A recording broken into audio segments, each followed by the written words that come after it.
Hey, Tactical Games community. I'm here with Pete Brownell, owner of Brownells, and we're here to talk a little bit about Brownell's sponsorship of the Tactical Games and how they got involved and a little bit about the company history. So, Pete, if you could, please. Sure.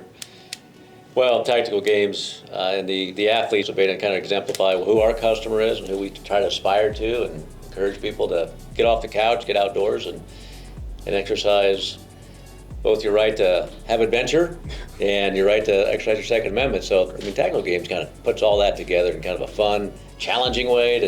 It's one where you get outside and try to hone your skills and be right there at the edge of your abilities, or maybe a step further when you cross that finish line, or take that breath at the firing line. It kind of is the example of adventure we want people to push themselves towards. Yeah, and speaking of adventure, this company is obviously deeply rooted in adventure. It doesn't take a lot to walk around here and see that there are some amazing taxidermy around here. Yeah. So can you tell us a little bit about how Brownells got started? And My grandpa, our logo was a ram, a Dall sheep, which back in the 30s when he started, that was the pinnacle of a hunt, because Dall sheep were in Alaska. Today, that was a territory back then. So in order to get to where the Dall sheep were, train, Model T car, or steamer ship. So you had to plan for that trip way in advance.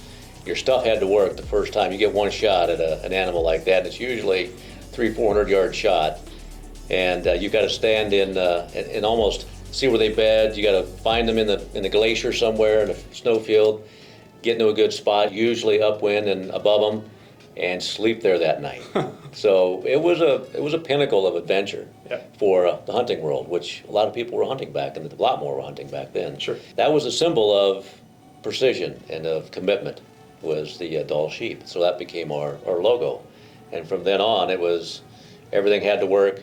You bought it once, and it stayed your lifetime. And you have to hone your skills in order to be a big game mountain hunter.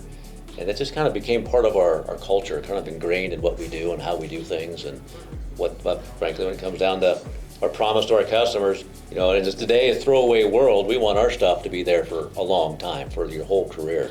Kind of exemplified in our return policy. If it's broke, just return it. It shouldn't break. So we want people to get out there, live a big adventure, use their stuff hard, but it has to work every time. And that's, back to Tactical Games, that's kind of what you're doing. You're honing your skills, your body, your mind, your tempo. It's a good combination. So we kind of grew through that kind of philosophy and been doing it for, how long, 84 years now, 85 years. It's an incredible run, 85 years. Yeah. And for our competitors, so many of them make a living behind a gun. Mm-hmm. So the importance of their gear working when they actually need to use it, it's life and death. That's the difference of whether they get to make it home to their family that night or not. So. Big supporter of law enforcement, always been a big supporter of military. I think that was some of my grandfather's first customers, were guys coming and going from areas of conflict around the world. So stuff had to work with the first trigger pull, first and every time. Yeah. So that's how we built it.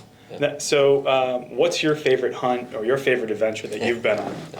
Stone sheep. Now, I would say the Dall sheep that's sitting right there, but it was a stone sheep hunt. That was a big one. Horse packing in the backcountry of Canada for 14 days, and it was tough. It was tough. Had a cracked clavicle at the time, so it was tough riding the horse. It was tough pulling the trigger.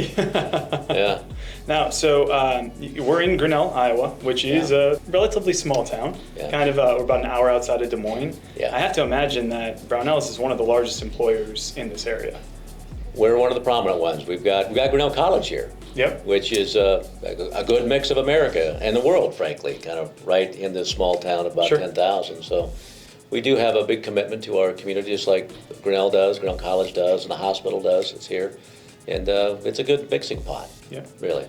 It's pretty interesting, pretty fun. And an incredible facility. Yeah. This place is pretty beautiful. And it seems like you guys broke ground on this facility not too long ago. Right.